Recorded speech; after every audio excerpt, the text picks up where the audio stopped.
take it. Got it! Boston wins!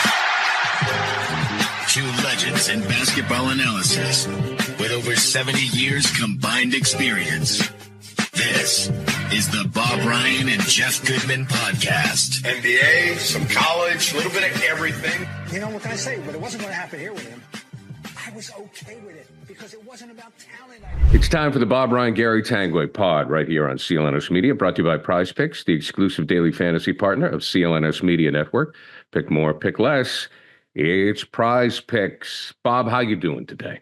I'm doing fine. I'm just, looking forward to the Olympics and getting going. And we got to get it going. The buildup is killing me. Let's go. Yeah, well, we're almost there. But we have to wait till Sunday for us to play. But we play Germany. We play Serbia. And that means Nikola Jokic. And right. The rest of the roster has one familiar name to NBA fans, and that's Bogdanovic. Now, yes. There's two Bogdanoviches, but this is the one who plays for Atlanta right now. He's a 7-year veteran, and he's a major player. He's a career 15 points a game guy, and he scored 17 a game last year for Atlanta, and he's a 38% career three-point shooter. So he's a serious player.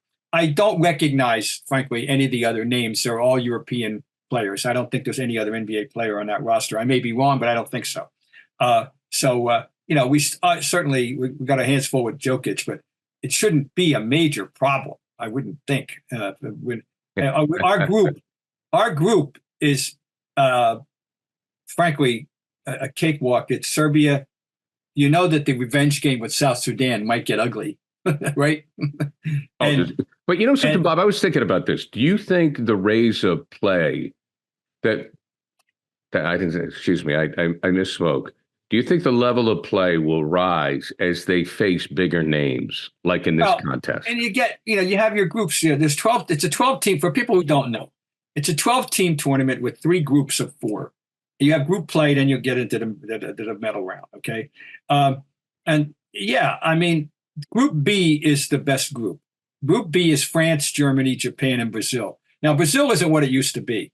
Brazil, they famously beat us in '88 in the Pan Am. That started the American panic, and that's where we were introduced to Oscar Schmidt, who dropped 46 on us in that game in the Pan Am finals in 1988. And Brazil was a power for the next 2 or 3 Olympiads. They've fallen off. Japan, obviously not a threat. But I'm telling you, Germany's a medal contender. I'll be very surprised if they don't medal. And France is certainly a medal contender with Wembanyama and Rudy Gobert and even Fournier.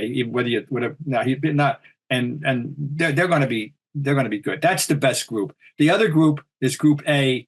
Australia, who have some players, there's a lot of NBA players. Greece, of course, has Giannis. Sure. But little else. Canada. Now this is I'm big on Canada, and I'm rooting for them to get a medal.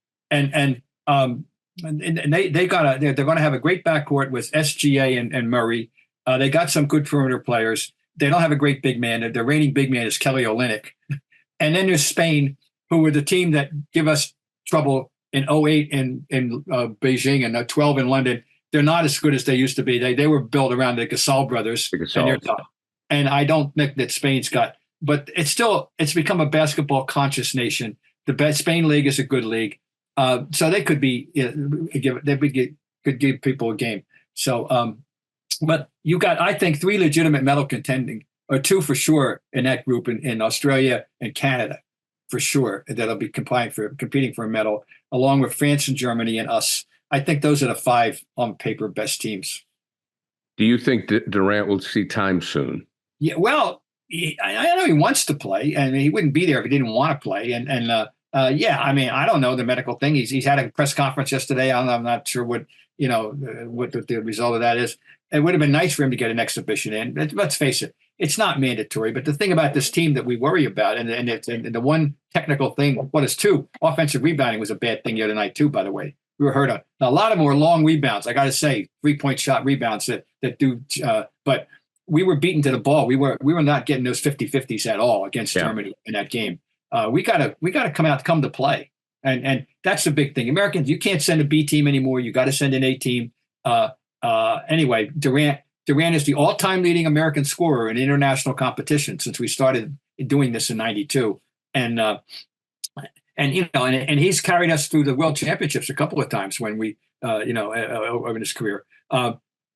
You'd like to think we don't need anybody. You know what I'm saying? That with the 12-man roster that we have, that we should be able to surmount the loss of any individual at any time. You'd like to think he is not indispensable. Now, I will say this. The guy who I am nominating as the indispensable guy till further notice on this particular team at this particular time is Anthony Davis. I think Anthony Davis got to be out there in the end, both ends of the floor. He's playing very well. It's we ought to win. I mean, my God, we ought to win, but Sure. The Germany game, I think, is a forerunner that they're not going away easily, and they're good and they're well coached. I don't know who the coach is, but damn it, they're well coached. And you mentioned 50-50 balls. Yeah. And as a wise man once said, effort is a funny thing. Well, sometimes you have it, sometimes you don't. Yeah, no, you're right. Well, Red Auerbach coined a this is kind of in a general area of topic of hustle and enthusiasm and so forth. He coined a phrase 50, 60 years ago, false hustle. And he claimed he could spot when a guy was giving him false hustle. I love that. I never heard anybody else refer to that. That was Reds. But we got to come to play. And obviously, it's fixable, is what I'm saying, Bob. It's if they lose, they beat themselves. Yeah. First of all, Steve Kerr said this publicly, and I want to see evidence of it. That this team's reputation or its essence, its identity. Thank you. It should be about defense. That they should have a great defensive team. Okay, you gave up 100 points to South Sudan, right, in 40 minutes. By the way, remember this. Now, and this is another thing for people to understand. The international game is different. It has proven to be a problem for us ever since '88. Really, it's been a problem when the world started to get better. And the international game, you can fool around on the rim. The refereeing sensibilities are different.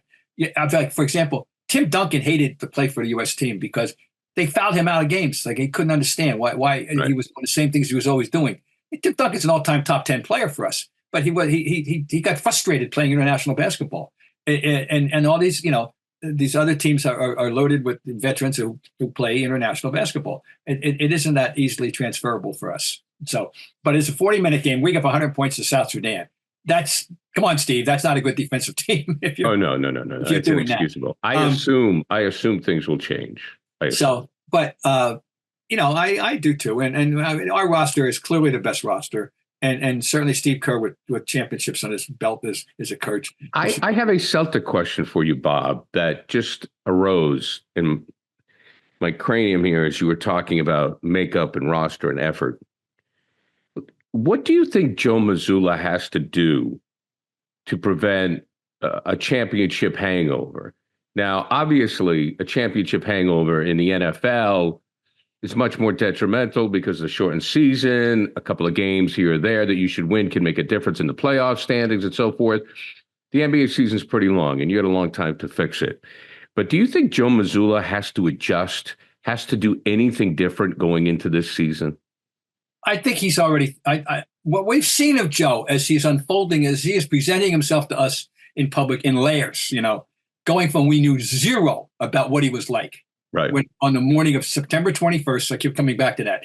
On the morning of September 21st, 2022, he woke up as an anonymous assistant coach of the Celtics, sitting in the second row.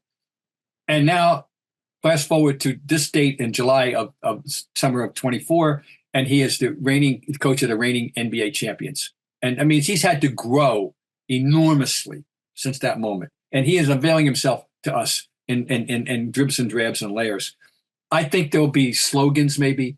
There might be a giant 0-0 poster in the locker room when they convene in the fall. Some hints that to remind them that last year was last year. I hope you enjoyed your summer. Let's get back to work. It's 0-0. Or maybe I don't know. I mean, some coaches would go for this, other coaches wouldn't. Some coaches don't want to talk about opponents. John Wooden, for example, he didn't watch film.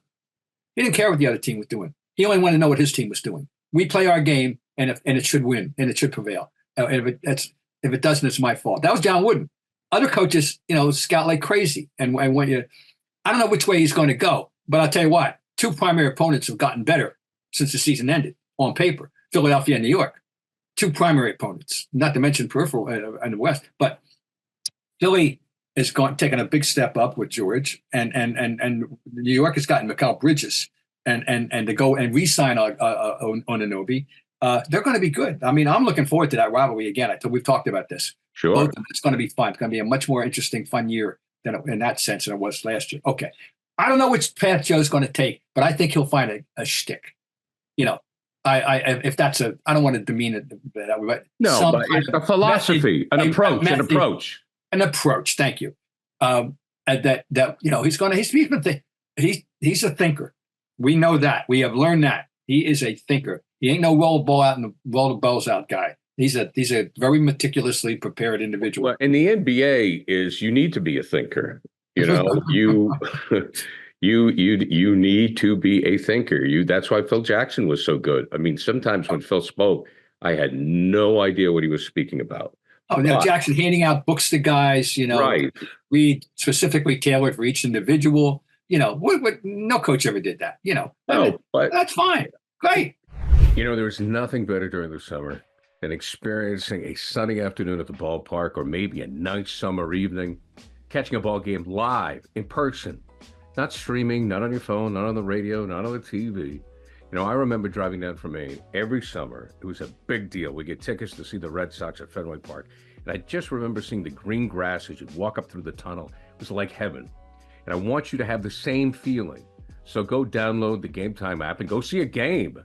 Game Time is an authorized ticket marketplace of Major League Baseball, so it's really easy to use.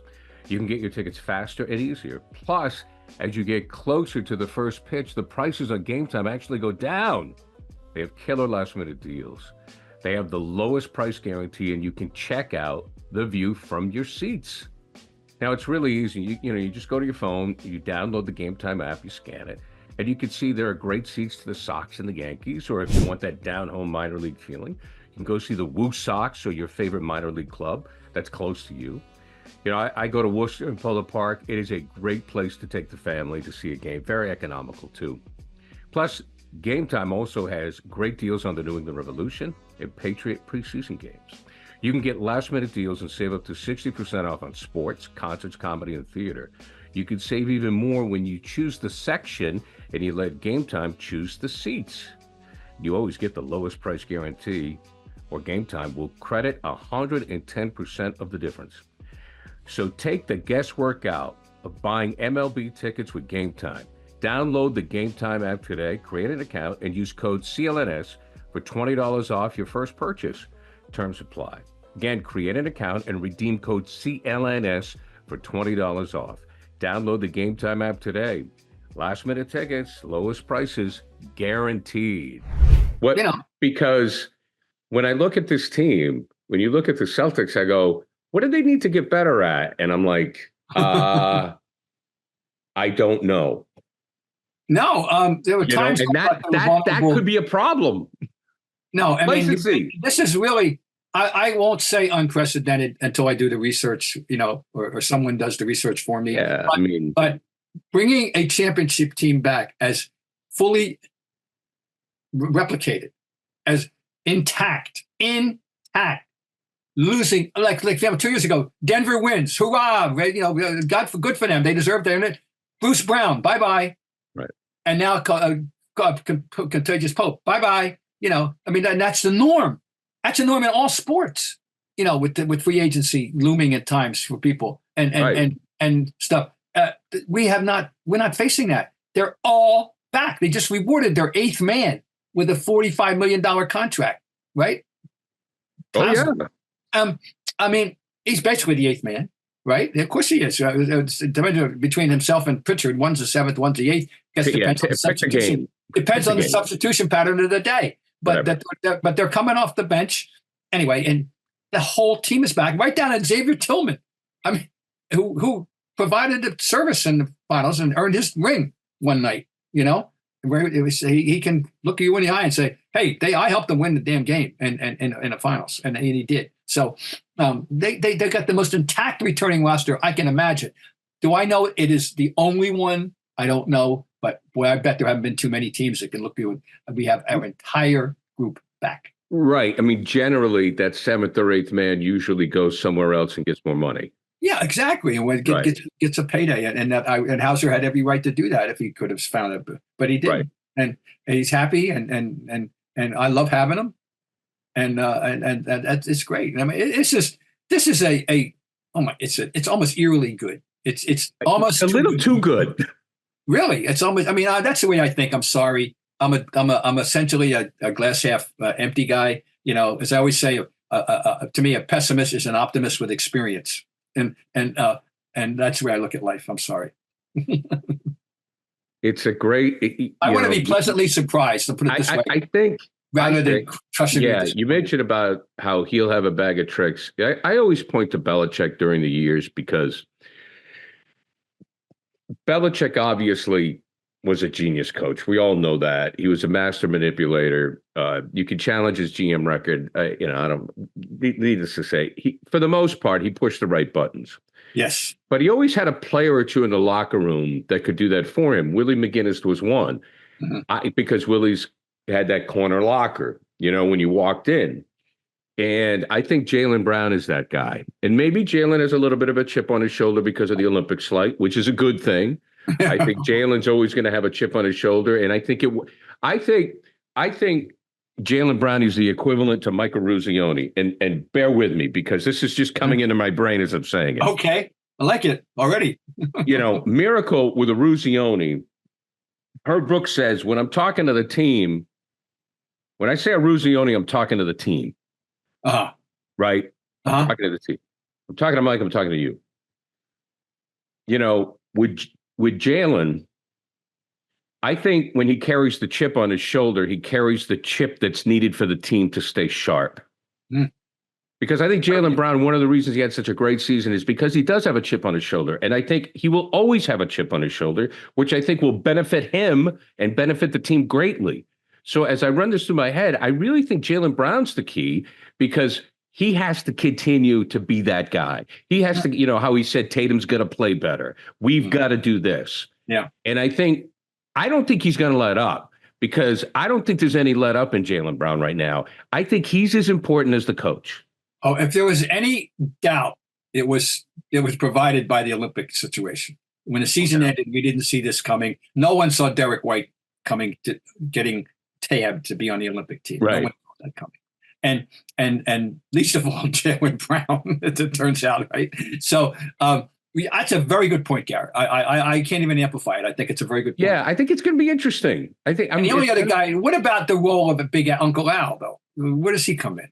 I mean, Bob, I really don't know. And I'm going to be honest with you because he's such a quiet guy and he's such a nice man. And I'm sure he has an impact, but he doesn't display it publicly. You know better than me. I'm sure there are moments in the locker room where his presence is vital, but I've never seen it. Yeah. Well, yeah. Okay. Well, you know what I mean? So I'll what do you think? Well, I want to, I'm kind of projecting or assuming that he assumes a big brother role when he has to and knows how to do it without being overbearing. Right. And he's an incredibly useful adjunct for Coach Mazzulla to have a guy. There's no doubt, but he's never. He's got his role. All right, his role. He's never going to do it publicly. He's got a role in there beyond the basketball, I think, and whatever it is. And I think you've articulated the Brown thing very well. And I don't know exactly what Al's is, but to me, there's got to be something that he provides and he's willing to provide that over and above just playing the game. Well, what I see Al doing. Somebody has a bad game. I mean, look, Tommy Heinsohn, God bless him, used to say, people forget players are people too. He said fans would always say, fans have to remember. Oh, God. Players show up sometimes and they just don't feel good or they got a problem at home. Well, or, you know what? Casey Jones always said, I'm cold. I don't feel like shooting. I got to switch sports. You got to make a great point. And there's a great example that I just was reminded of this last week in the run up to Cooperstown. And I lived through it with this guy when I covered baseball and a full season, and also all the years I covered it as a columnist. And I used to say about Dwight Evans, who was very talented, that he was so hard on himself, he was so insecure that he worried every 0 for 4, he thought they were going to send him down. This is why he's winning Gold Gloves, by the way, and having a good year. Every 0 for 4, he was just, and now he's coming out. He's got a book, and he is telling the world what it was like to live with his 2 sons with the neurofibromatosis. 2, both of whom have passed away within months of each other, a couple of years or so ago, and that the daily stress of his life was unimaginable for any of us or any of his teammates. And he had to, leave bye, honey, see you later, come into and become a new person in the locker room, and he said this was his refuge. But he said he didn't enjoy his career. And it's a borderline Hall of Fame career, and I would vote for him in a heartbeat. Oh, I loved him right now. And he didn't enjoy it because his life was, his real life took precedence. Yeah, it's a great point, Bob. And we never. That's a human. I'm trying to amplify. We're talking about human beings. There is the ultimate example. The guy was a human being who happened to have to go earn a living playing baseball. Which people think you're supposed to be enjoying yourself, especially when you're good. And he was good, very good, good. And now he can't. No, and so there were other guys that have life things going on that we don't know about. That people don't realize this. And but Dwight Evans was exhibit, and of course I'm living with it, and I'm going around saying things like, "Oh, the guy's insecure," and I don't know what's going on with the guy. I don't know. I knew he had his, but you don't know. And so I think that's an excellent point. Yeah, and I think that to bring it back to the Celtics, I think Al is that guy, maybe in the locker room, out of the spotlight, that talks to that person. Yeah. So anyway, I'll repeat it. It's more evident now. And I was saying this 3 months ago, and I said it 3 months ago, and now it looks like, how right was Bob? Every general manager in the league would trade their roster. I was saying in January and February, head up 100% for Boston's roster. Absolutely. Every general manager would trade their roster for Boston's roster and would turn it over to his coach of choice and say, don't drive this Ferrari off the road, please. Thank you. Right. And that's exactly what Joe Mazulla kept that Ferrari going very nicely and it got rewarded. Yep. It's the best roster assembly. It's really, and I did say this. Now I'm not saying it's the best team of all time. It's not. But this is the best, deepest roster assembly I have ever seen in the 55 years since I started covering this league. Yeah, Brad Stevens has done a masterful job. The best 10th man that I know of is Xavier Tillman, okay? I mean it. And maybe they got the best 12th man for that, but I know they got the best 1 to 10 that this league has ever had assembled at any one time in the context of its era. Right. I'm not saying they're the 86 Celtics. They're not. But I'm saying that this roster is the deepest 1 to 10 that I've ever seen assembled for any team in the league at any time. Agreed. Before we go, do you have a dream team? Well, my favorite dream team story is part of it. It didn't take place in Barcelona. It took place in Portland, Oregon. And for people who, all right, I'm sorry, I don't want to be condescending here. I'm going to assume that you have to qualify for the Olympics. And we had not qualified for the Olympics by the standards of the day in 2002 until we played in what was called the Tournament of the Americas. And it was, of course, obviously North and South America teams. We convened in Portland, Oregon. And one game against Argentina, they had a very good mid-sized player, guard forward named Marco Milanesio. And if Marco Milanesio had been playing in America, I felt in college, he would have been like player of the year in the MAC, or the OVC. He would have been a really great mid-level player. It's a good player. 6'5", versatile, good player. Okay. So they're playing Argentina, and he finds himself on a switch where he is being guarded by Magic. And they are in proximity to the Argentina bench. And as he's backing up with Magic on his shoulder, he is yelling to the bench, "Fotografia, fotografia." I hope he was obliged so he can tell the grandchildren that he was posting up Magic Johnson. And now, I'm sorry, I can't top that one. But just remember that before game 1, when they played Cuba, that was the first game. The Dream Team had played together as Cuba. That Cubans requested a team photo with them before the game. Right. Which became the norm. They knew they were going to lose. It was just a matter of they knew. Everybody knew they were going to lose. There was not a moment of trepidation in the Tournament of the Americas. And really, there was only one in the entire Olympics. They trailed once, right, all the games against Croatia in the gold medal game by one possession for less than 15 seconds, after which they took a lead like 15-14, 16-15, something like that, a little back and forth there. Barkley come down, drills a 3, and they went off, and that was the end of that. Right. And so anyway, but Marco Milanesio, fotografia, that set the tone for the Dream Team excursion into the Olympics. He's got a million of them. He's Bob Ryan. Great job, Bob, as always. Appreciate it, buddy. We'll do it again next week.